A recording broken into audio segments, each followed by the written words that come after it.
예배할 때가 가장 행복한 때입니다. 그런가요? 가사대 참 너무 좋습니다. 숨이 찰 정도로 힘든 순간이 와도, 또 슬픔이 와도, 눈물이 쏟아지는 슬픔이 와도 내 평생에 녹을 수 없는 마음속 깊은 곳부터 지금 이 순간 마지막일지라도 우리가 드려지는 예배, 어쩌면 이것이 마지막일지 모른다 하는 그런 심정으로 드린다면 예배가 가장 행복한 때입니다. 우리 성도에게는 그렇습니다. 세상 사람들은 세상에서 즐기는 것이 행복한 때지만 우리 성도는 예배할 때가 가장 행복합니다. 왜 그러냐면 하나님의 은혜가 임하는 시간이기 때문에 그렇습니다. 우리는 어떤 자리로, 어떤 마음으로, 어떤 자세로 임하게 되나요? 여러분, 우리가 한 번 한 번 드려지는 이 예배, 하나님 기뻐 받으시는 예배, 내 인생의 마지막 예배처럼 그런 자세로 드려지기를 주님으로 축원합니다. 주님이 그것을 원하세요. 주님이 기뻐 받으시는 예배가 되기를 주님으로 축원합니다. 우리 옆에 누가 인사할까요? 행복하시길 바랍니다. 사랑합니다. 축복합니다. 1월, 2월 혹한 추위였죠. 아직도 한두 번은 아마 꽃샘추위가 있지 않을까 하는 생각이 하지만 머지않아 봄이 오고 있습니다. 3월이면 봄 소식이 들려오죠. 모든 만물이 솟아나는 3월처럼 우리 여러분에게도 감사와 기쁨 있는 그런 한 달이 되기를 주님의 이름으로 축원합니다. 오늘 또 예배의 자리에 나오신 여러분 사랑하고 축복합니다. 오늘 우리에게 주시는 말씀입니다. 열왕기상 17장 1절에서 7절 말씀. 영적 기근이 때 그때에도 함께 하신 하나님, 하나님이 어떻게 함께 하셨는가, 우리가 말씀을 통해서 은혜 받는 시간이 되시길 바랍니다. 하나님은 북이스라엘의 선자로 엘리야를 세웁니다. 언제나 그랬듯이 하나님은 하나님의 종을, 하나님의 사람을 세우시고 그를 통해서 말씀을 전해주시고 함께 하십니다. 그가 누구였냐면 디셉 사람 엘리야 선지자입니다. 그의 이름의 뜻은 여호와는 하나님, 이런 뜻을 갖고 있습니다. 그는 우상이 가득하고 죄악으로 캄캄해진 이 암흑 속에서 여호와는 하나님이시다, 이것을 전했던 선지자입니다. 그는 하나님이 살아계심을 확신하며 아방에게 하나님의 말씀을 담대히 선포합니다. 죽음을 무릅쓰고 선포합니다. 하나님께서 그 땅에 기근을 보내신다는 내용입니다. 왜 기근이 올까? 왜 재앙이 올까? 왜 어려움이 올까? 하는 것을 우리가 생각해야 됩니다. 그 기근은 수년 동안 비도 이슬도 내리지 않는다는 그런 소식입니다. 이것은 재앙입니다. 이스라엘 땅에 건기는 비가 한 방울도 내리지 않습니다. 그러나 밤에 내리는 이슬로 식물이 자라고 또 동물들이 풀을 뜯어 먹으며 먹이 활동을 합니다. 그런데 엘리야 선지자의 이 선포는 이슬도 내리지 않는 기근이라, 이런 내용입니다. 하나님은 은혜를 거두십니다. 하나님의 은혜를 거두시면 이슬도 비도 내리지 않습니다. 아합은 누구인가요? 아합은 바알의 우상을 섬기는 아주 악한 왕으로 성경은 기록하고 있습니다. 바알은 농사의 신으로 하나님을 섬겨야 되는데 바알을 우상 숭배합니다. 그 땅에 바알이 비를 내리는 것이라 그렇게 알고 믿었습니다. 하나님을 떠난 사람의 행동입니다. 하나님을 떠나면 좋은 것 같지만 하나님을 떠나면 다른 것이 그를 지배합니다. 우상이 그를 지배합니다. 하나님을 멀리하면, 말씀을 멀리하면 어둠이 그를 지배하게 된다는 사실입니다. 반드시 그렇습니다. 말씀을 가까이 하면 어둠이 물러가지만 말씀을 멀리하면 어둠이 그를 지배하게 된 똑같습니다. 그러므로 엘리야의 선포는 아합의 왕권에 대한 도전으로 받아들여졌던 것입니다. 하나님은 북이스라엘의 선지자 엘리야를 세웁니다. 엘리야는 북이스라엘의 이 기근을 통해서 하나님께서 그 땅에 영적 기근이 찾아왔음을 예언하고 있습니다. 이 시대도 마찬가지입니다. 영적 기근이 찾아오고 있습니다.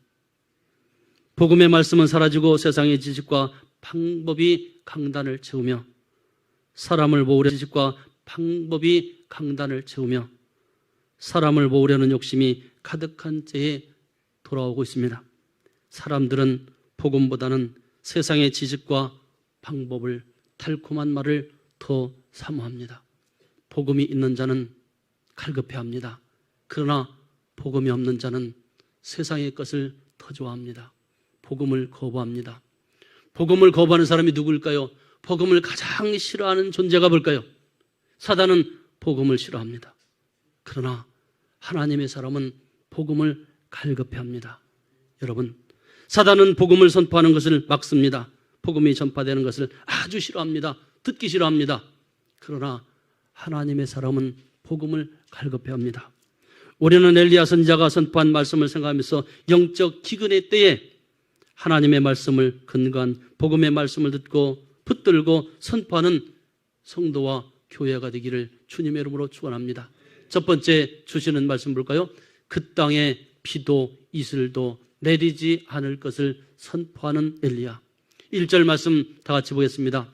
길르앗에 우거하는 자 중에 디셉 사람 엘리야가 아합에게 말하되 내가 섬기는 이스라엘의 하나님 여호와께서 살아계심을 두고 맹세하노니 내 말이 없으면 수년 동안 비도 이슬도 있지 아니하리라 하니라 라고 말합니다. 엘리야가 아합에게 말합니다. 자신은 살아계신 여호와가 계심을 두고 맹세하며 수년 동안 비도 이슬도 내리지 않는다는 말씀입니다. 여기서 길르앗이 나옵니다. 길르앗은 어떤 뜻이냐면 떠나가고 모이고 굴리고 맡긴다는 그런 뜻이 있습니다. 엘리야는 길르앗에 우거하는 선지자입니다. 성경에서 그 사람의 출신을 기록한 의도는 그 사람의 정체성을 알리기 위한 것입니다. 선지자 엘리야는 북이스라엘의 패역한 상태를 선포하는 선지자입니다. 그 땅의 우상을 버리고 하나님의 거룩한 곳으로 나오라, 나오라, 하나님을 믿으라, 하나님의 말씀을 들으라 경고하고 또 경고의 말씀을 선포하는 선지자입니다. 엘리야 선지자는 북이스라엘의 이 백성의 우상 숭배로 더러워진 그들의 죄가 옮겨져서 떠나가게 하고 하나님의 깨끗한 백성으로 살아갈 것을 선포하는 신실한 종으로 부름을 받았습니다. 하나님이 가장 싫어하는 것이 뭘까요? 우상 숭배였습니다. 우상 숭배에 닿으면 반드시 하나님의 심판이 임하게 되는 것입니다. 이 땅에도 우상 숭배가 만연합니다. 우상이 뭘까요? 하나님을 멀리하는 것 그 자체가 우상인 것입니다. 우리도 하나님의 선택으로 그의 백성이 됐습니다. 신실한 종으로 부름받은 거룩한 성도들 아닌가요? 그리고 그 복음의 말씀을 선포하는 복음의 증인이 된 것입니다. 따라해볼까요? 나는 복음의 증인입니다. 그렇습니다. 우리 성도는 복음의 증인으로 살아가야 하는 것입니다. 우리가 복음의 증인으로서 패역한 세상을 향해서 복음의 진리를 외치는 성도가 되어야 하는 것입니다. 성도는 복음을 외치는 자입니다. 성도가 똑같이 복음을 외치지 않는다면, 세상 사람과 똑같이 한다면 누가 이 복음을 전할까요? 패역한 이 세대. 서로 좌와 우로 나눠져 있고 갈길갈기 찢겨진 이 나라, 이 민족. 복음으로 돌아와야 하는 것입니다. 디셉 사람이 나옵니다. 이 디셉 사람의 뜻을 보면 빼앗기고 옮겨가다 심판한다는 그런 뜻이 담겨 있습니다. 엘리야는 디셉에서 출생해서 길르앗에서 정착한 사람입니다. 그런데 성경에는 그에 대한 어떤 가계는 언급되지 않습니다. 그는 BC 9세기경에 유명한 선자로 아합왕과 아하시아 왕 때까지 북이스라엘 중심으로 예언 활동을 했던 그런 선지자입니다. 엘리야는 모세에 버금가는 인물로서 유대인들의 추앙을 받는 그런 선지자입니다. 엘리야는 우상을 섬기며 타락한 북이스라엘 백성에게 복음을 선포하고 우상에게 빼앗긴 백성을 인도해서 하나님을 섬기는 백성으로 옮겨가게 하기 위해서 보냄을 받았습니다. 나라의 지도자는 중요합니다. 어떻게 하느냐에 따라서 국민들이 어떤 길로 가느냐, 이것은 아주 중요합니다. 어지러운 이 시대에 우리 성도들이 먼저 깨어있고 분별할 수 있어야 되는 것입니다. 잘못된 사상을 가진 자가 이 나라를 지배하지 않도록 우리는 기도해야 됩니다.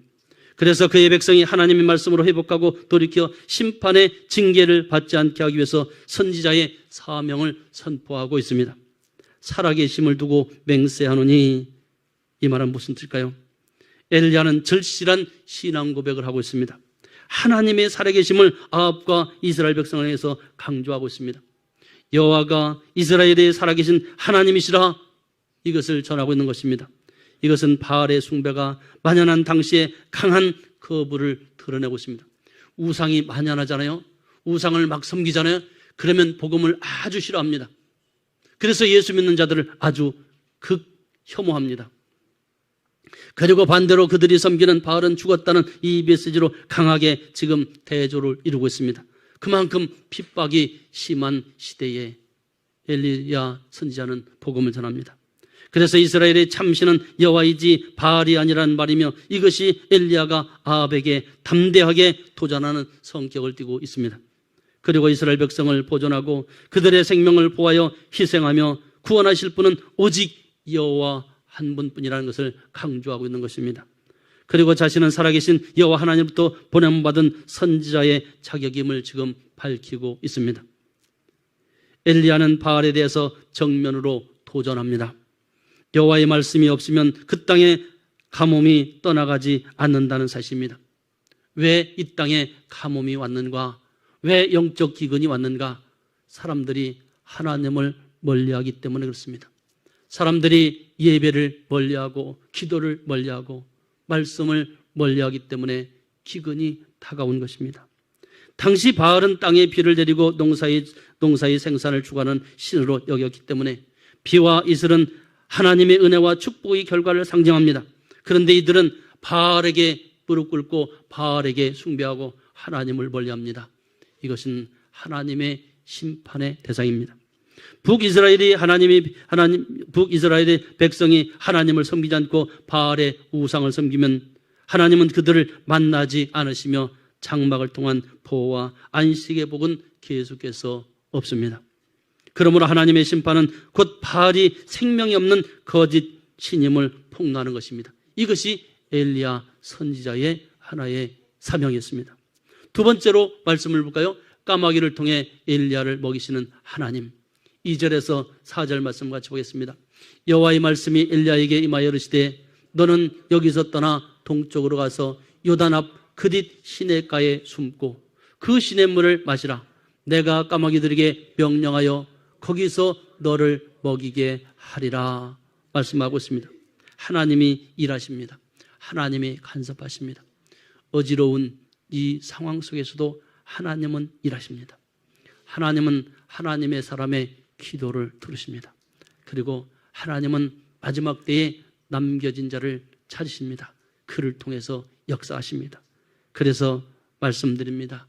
기도가 멈추지 않으면 하나님이 반드시 역전시킵니다. 여호와께서 엘리야에게 말씀하십니다.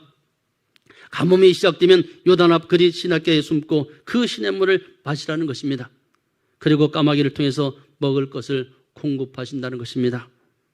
엘리야가 떠나가는 여기는 아합의 왕궁이 있는 사마리아이며 그 땅을 즉시 떠나 요단 동편으로 가라. 요단 동편으로 가라 말합니다. 하나님께서 엘리야를 동편으로 쫓아버리시는 것입니다. 그리고 그곳에서 엘리야를 준비시키시고 거룩하신 하나님을 쳐다보라는 것입니다. 사랑하는 성도 여러분, 우리가 무엇을 쳐다봐야 되나요? 무엇을 바라봐야 되나요? 오직 하나님을 바라보는 우리 성도들 되시기를 주님으로 축원합니다. 엘리야도 그 땅에 가뭄이 올 것을 알았기 때문에 하나님은 그 땅을 떠나 지시한 땅으로 향하게 하신 것입니다. 그것은 여호와께서 가뭄의 심판을 내려도 그 심판의 영향을 받지 않으며 하나님을 섬기며 살 수 있는 것입니다. 하나님께서는요, 어려운 시기에도 하나님의 사람들을 보호하십니다. 내 백성을 보호하시고 내 백성을 지키십니다. 우리도 영적 가뭄의 때를 만나면 어떻게 준비를 해야 될까요? 먼저 우리에게 복음의 진리를 통해서 구원의 확신을 가지고 하나님을 섬기며 바라보는 십자가의 믿음이 필요한 것입니다. 우리에게 복음이 필요한 것입니다. 세상의 물질과 거기에 잣대를 세우지 말고 오직 낮은 자의 겸손과 진리 앞에서 버팀목이 되시는 예수 그리스도의 울타리 안에서 그의 보호하심과 섬김의 자세로 순종하는 신앙이 필요한 것입니다. 나에게 무엇이 있나요? 순종하는 이 신앙이 있는지요? 여기서 말씀 봅니다. 숨고 그랬습니다. 하나님께서 엘리야를 그리 시냇가에 즉시 숨어 있게 하십니다. 하나님은 피하게 하시고 숨게 하시고 보호하시고 지켜주십니다. 이것은 심판의 땅과 분리하여 하나님의 보호하심과 안식의 방어선을 쳐놓으신 것입니다. 엘리야는 그리 시냇가에 숨어야 합니다. 그것이 하나님의 뜻이기 때문입니다. 하나님은 엘리야를 그리 시냇가에 감추시고 하나님의 때를 기다리게 하십니다. 앞으로 여호와를 섬기는 자들과 이방 숭배자 간의 정면 대결의 시기가 무르익지 않았기 때문입니다. 아직 때가 아니기 때문에 그렇습니다. 하나님은 우리를 마지막 심판의 때 십자가 복음의 말씀으로 우리를 가리시고 지키셔서 걱정할 이유가 없게 하십니다. 그러므로 우리도 엘리야 선지처럼 믿음으로 하나님의 말씀을 따라 순종하는 성도가 되어야 하겠습니다.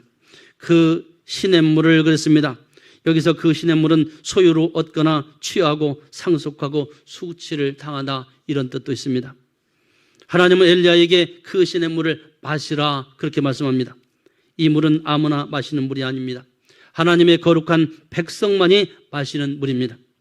엘리야가 그 물을 마실 때 북이스라엘은 이슬조차 내리지 않았다 말씀하고 있습니다. 이것은 그 땅에는 하나님의 은혜가 메말랐다는 증거입니다. 여러분, 우리가 살면서 하나님의 은혜 속에 살아야 됩니다. 하나님의 은혜 속에 살기 위해서는 말씀의 자리로, 기도의 자리로 말씀을 가까이 해야 됩니다. 하나님을 가까이 하는 자에게 하나님의 은혜가 임합니다. 말씀을 멀리하고 모이기에 힘쓰지 않고 기도하지 않는다면 하나님의 은혜는 우리에게서 가려워집니다. 영적인 기근이 우리에게 찾아옵니다. 우리는 예수 그리스도의 복음을 마셔야 합니다. 나를 위해서 십자가의 수치를 당하시고 우리를 상속자로 세우셔서 천국의 백성으로 계승하게 하신다는 증거를 보여주고 있습니다. 이 복음의 물을 마실 수 있는 자가 누구인가요? 복음을 기쁘게 받아들일 수 있는 자가 누구인가요? 복음이 선포될 때 기쁨으로 할렐루야 아멘 아멘 하면서 이 복음을 기쁘게 받아들이는 자가 누구인가요? 하나님의 택한 백성들입니다. 천국의 소유를 얻은 상속자인 것입니다. 너를 먹이게 하리라 말씀하십니다. 하나님께서 까마귀를 통해서 엘리야에게 먹이게 하셔서 기근의 때에 그릿 시냇가에서 견디게 하셨습니다. 하나님은 까마귀에게 명령하십니다. 그 명령은 강력하게 역사하신 의도가 포함되어 있습니다. 하나님께서 까마귀를 통해서 엘리야가 한 끼도 거르지 않고 먹을 양식을 풍성하게 채워주셨습니다. 까마귀는 이스라엘 백성에게 부정을 나타내는 요소입니다. 그런데 하나님은 그 부정한 까마귀를 통해서 어떻게 하시나요? 이스라엘의 구원의 한 몫을 기여하는 상징적으로 보여주고 있습니다. 예수님도 우리의 죄 때문에 부정해지고 그의 부정한 대가로 우리가 깨끗함을 얻었고 영적인 생명이 회복되어 하나님의 백성으로 살아갈 수 있는 것 아닌가요? 세 번째로 주시는 말씀 봅니다. 얼마 후에 그 시내가 마르게 하신 하나님. 5절에서 7절 말씀 같이 보겠습니다. 그가 여호와의 말씀과 같이 하여 곧 가서 요단 앞 그릿 시냇가에 머물매 까마귀들이 아침에도 떡과 고기를 저녁에도 떡과 고기를 가져왔고 그가 시냇물을 마셨으나 땅에 비가 내리지 아니하므로 얼마 후에 그 시내가 마르니라 말씀하고 있습니다. 엘리야는 여호와의 말씀에 순종해서 그리 시냇가로 즉시 떠납니다. 그리고 까마귀들이 아침 저녁으로 떡과 고기를 가져왔고 시냇물을 마셨지만 그 땅에 비가 내리지 않아 얼마 후에 말랐다 말씀하고 있습니다. 여기서 그릿 시냇가 그릿의 뜻은 무엇일까요? 이것은 참여하고 멸망하고 떨어진다는 의미가 있는 단어입니다. 엘리야는 하나님의 명령을 따라 요단 앞 그릿 시냇가에 머물게 됩니다. 요단의 뜻을 봅니다. 요단은 강림과 파괴라는 단어의 의미가 있습니다. 이것은 하나님께서 북이스라엘의 타락한 모습을 보시고 직접 강림하셔서 그 땅의 심판으로 우상을 섬기던 자들이 파괴되어 영원한 불못으로 떨어질 것을 상징하고 있습니다. 여러분, 우상 숭배자는 반드시 하나님의 심판이 대상이 되는 것입니다. 마지막 때 예수님은 심판주로 오십니다. 그러나 엘리야는 영원한 불못의 심판에서 끊어버리시고, 즉 무슨 뜻일까요? 구별하시고 보호하신다는 뜻입니다. 마지막 심판의 때에 하나님의 백성은 하나님이 보호하십니다. 피할 길을 열어주신다는 사실입니다. 이것이 바로 복음인 것입니다. 생명과 안식에 참여하도록 인도해 주신다는 것입니다. 북이스라엘이 가뭄으로 멸망해도 엘리야는 안전하게 보호하신다는 것입니다. 하나님의 백성, 심판 중에도 하나님의 백성은 보호하신다는 말씀입니다. 우리는 지금 그릿 시냇가에 머물고 있는 엘리야를 볼 때 하나님께서 이 땅을 심판할 때 걱정할 필요가 없습니다. 복음 안에 있는 자들은 그렇습니다. 내 안에 복음 있는 자들은, 예수 안에 있는 자들은 걱정할 필요가 없습니다. 하나님께서 심판할 때 우리를 미리 그릿 시냇가와 같이 숨을 곳을 마련해 주시기 때문에 그렇습니다. 복음이 있는 자는 보호하십니다.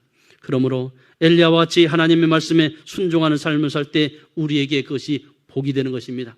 그래서 요한계시록에서도 복음 안에, 주 안에 있는 자의 죽음은 복되다 말씀하지 않나요? 여러분, 까마귀들이 나옵니다. 까마귀의 뜻을 보면 방황하고 사라지고 모든 기쁨이 진다, 이런 뜻이 까마귀란 단어 속에 담겨 있습니다. 이 하나님의 명령을 따라 까마귀는 아침과 저녁으로 떡과 고기를 엘리야에게 가져왔습니다. 이스라엘 백성에게 까마귀는 어떤 것인가요? 부정한 것입니다. 그 부정한 까마귀도 하나님의 사역의 도구로 사용하신다는 것입니다. 때로는 불의한 자도 하나님이 도구로 사용하십니다. 그러나 문제는 쓰시다가 버리신다는 사실입니다.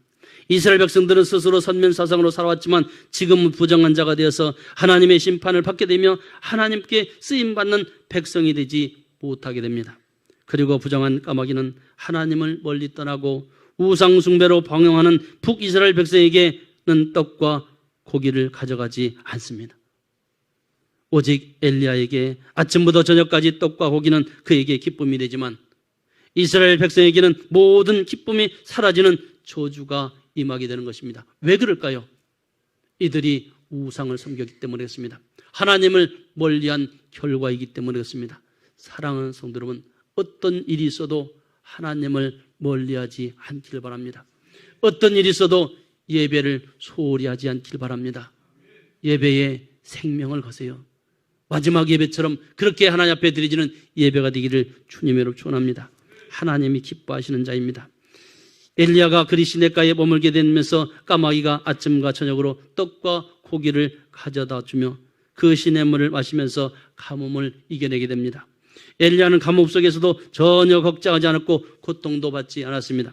왜냐하면 하나님의 거룩한 울타리 안에서 보호받고 있기 때문에 그렇습니다. 지난 2개월 동안도 하나님의 보호하심 속에 살아가지 않나요? 어떤 코로나보다 더한 바이러스가 온다 할지라도 우리는 하나님의 보호하심 속에 있게 되기를 주님의 이름으로 선포합니다. 왜냐하면 하나님의 거룩한 울타리 안에 있을 때 이스라엘 백성들을 낮에는 구름 기둥으로 밤에는 불 기둥으로 지켜주셨던 것처럼 사랑하는 우리 성도들 지켜주시리라 믿습니다. 어떠한 상황 속에도 하나님의 이 보호하심 울타리 안에 있게 되기를 간절히 축원합니다. 이것이 바로 은혜인 것입니다. 지금까지 살아온 것 하나님의 은혜 아닌가요?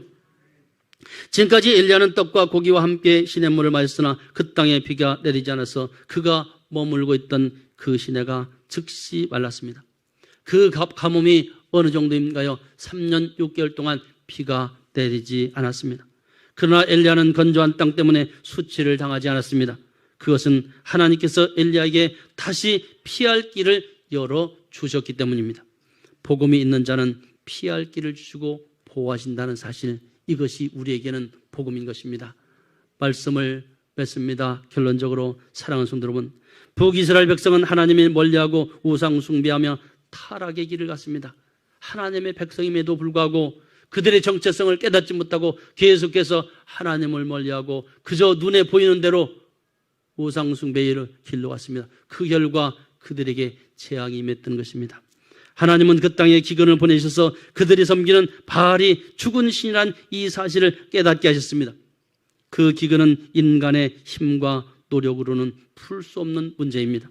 그것은 하나님께서 직접 내리신 재앙이기 때문에 그렇습니다. 재앙은 하나님이 간섭하셔야 이 재앙이 해결됩니다. 하나님이 내리신 재앙은 하나님께서 풀 수 있게 하나님께 의뢰해야 됩니다. 하나님께 의뢰하는 길이 뭘까요? 하나님께 회개하는 것입니다. 하나님께 회개하고 하나님께로 돌아올 때, 말씀으로 돌아올 때, 예배의 자리에 돌아올 때 하나님께서 긍휼히 여겨주시고 이 문제를 해결해 주십니다. 하나님께로 돌아가야 됩니다. 하나님의 긍휼하심을 구해야 됩니다. 특히 그들이 섬기는 바알도 하나님의 이 기근을 풀지 못합니다. 아무리 그들이 자기들이 섬기는 바알에게 부르짖고 외쳐도 하늘의 문을 하나님이 열어주지 않습니다. 지금도 하나님의 십자가 복음의 말씀을 무시하고 멀리하면 우리에게 영적, 육적인 기근이 찾아오게 됩니다. 많은 사람들이 하나님을 믿는 사람들, 이 기독교를 향해서 멸시하고 혐오합니다. 우리의 책임도 있습니다. 믿음의 성도들이 빛과 소금의 역할을 다하지 못하기 때문에 그렇습니다. 만약 세상에서 물질을 쫓고 교회의 그저 외적인 모습에만 치중한다면, 가치를 둔다면 그것은 하나님의 본질의 뜻을 저버리는 행위에 불과합니다. 이것은 하나님의 진노의 대상인 것입니다. 그리고 그 속에 복음의 진리를 따르지 않으면 하나님을 버리고 우상을 쫓는 것과 마찬가지인 것입니다. 이런 사람에게 기근이 찾아온다는 것입니다. 이 기근은 영적인 기근일 수 있고 육적인 기근일 수도 있습니다. 사랑하는 성도 여러분, 성도는 물질을 쫓아 사는 사람이 아닙니다. 성도는 진정한 복음을 쫓는 사람입니다. 성도는 복음에 갈급함이 있어야 됩니다. 그 복음을 들을 때 기쁨이 찾아오는 것입니다. 나는 복음을 쫓고 있는지요? 어쩌면 지금 영적인 기근이 떼일지도 모르겠습니다. 그럴 때일수록 우리 성도들은 영적으로 민감하게 깨어 있어야 됩니다. 내가 무엇을 해야 될까? 그리고 신앙의 결단이 필요한 때입니다. 여호와 하나님께로 회개하고 돌아가야 하는 것입니다. 그 길만이 정답인 것입니다. 그 길만이 회복할 수 있는 길입니다. 그때 하나님은 감싸주시고 회복하시고 싸매주시고 치료해주시고 함께하시고 축복하십니다. 이 사실이 성경에 기록되지 않았나요? 오직 믿음 안에서 십자가의 복음을 바라오며 예수 그리스도의 울타리 안에서 순종하는 성도의 삶이 되시기를 주님의 이름으로 축원합니다. 다가오는 2월에 다가오는 3월의 한 달도 하나님의 은혜 가운데 승리하는 행복한 우리 성도들 되시기를 주님의 이름으로 축원합니다. 주신 말씀 생각하면서 이 시간 다 같이 기도하겠습니다. 하나님 아버지 은혜를 감사합니다. 우리의 강단이 세상의 지식과 방법이 아닌 복음의 말씀으로 가득가득 채워지게 도와주시옵소서. 우리 성도들 말씀 속에 있는 하나님의 경고의 음성에 귀를 기울이게 하시고 순종하는 삶이 되기를 원합니다. 내 안에 여호와 하나님의 말씀으로 가득 채워져 영적 기근을 면하기를 원합니다. 구원의 확신을 가지고 하나님을 섬기며 바라보는 십자가의 믿음이 있게 도와주시옵소서. 우상 숭배를 버리고 참된 복음 진리의 말씀을 따르는 성도의 삶이 되기를 원합니다. 말씀에 순종하여 하나님의 거룩한 울타리 안에서 보호받는 성도의 삶이 될 수 있도록 축복해 주시옵소서. 감사하고 존귀하신 예수님의 이름으로 기도 올려옵나이다. 아멘.